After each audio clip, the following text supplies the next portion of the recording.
Assisted suicide, controversial issue, kinetic typography.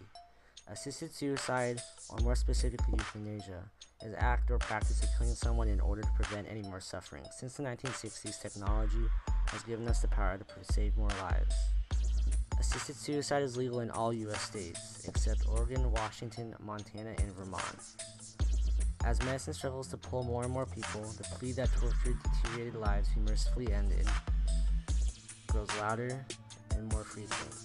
Under present law, a suicide is not a crime, but assisting in suicide is. Whether or not we as a society should pass laws sanctioning assisted suicide has generated intense moral controversy. So what is the debate? Well, to put it simply, the controversy surrounding assisted suicide rests on between letting someone die and helping him or her die. In the eyes of many, assisted suicide is killing, but also provides an alternative for patients whose medical and physical conditions cannot be restored.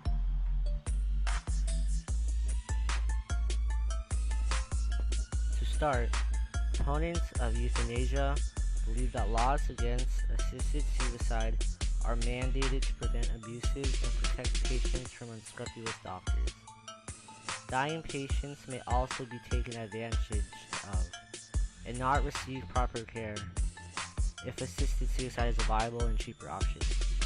Many believe that assisted suicide violates the rights of doctors and nurses who might feel pressured into satisfying their patients' needs. Doctors also disapprove of euthanasia as it violates their Hippocratic Oath, which states that they must practice medicine honestly and uphold a number of professional ethic standards. Euthanasia, however, allows the integration of compassionate care and respect for their patients' autonomy, and ultimately makes death with dignity a real option.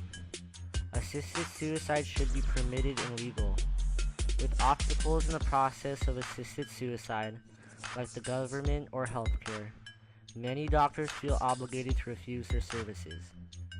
However, the right to die is an exercise right applied to everyone. The right of a competent, terminally ill person to avoid excruciating pain and embrace a timely and dignified death bears the sanction of history and is implicit in the concept of ordered liberty. Why endure pain and an inevitable death when we can hasten the process and maintain respect and dignity? Assisted suicide is a solution to an unbearable and irremediable situation. And when one has requested the help, while mentally competent and with a settled resolution, is a human right that ought to be respected. The many processes of euthanasia also allow a swift and comfortable death. Methods like the peaceful pill, which is a pill or drink that is orally ingested and provides a peaceful, pain-free death at a time of a person's individual choosing, contains Nembutal, or pentobarbital. Pentobarbital is a short-acting barbiturate, chemically designated as sodium 5-ethyl-5-1-methylbutyl barbiturate, to help the user relieve tension. Other methods include morphine drips, injections, and gases. Assisted suicide ultimately allows an alternative for the terminally ill, and the majority of people also agree that it should be legalized as well.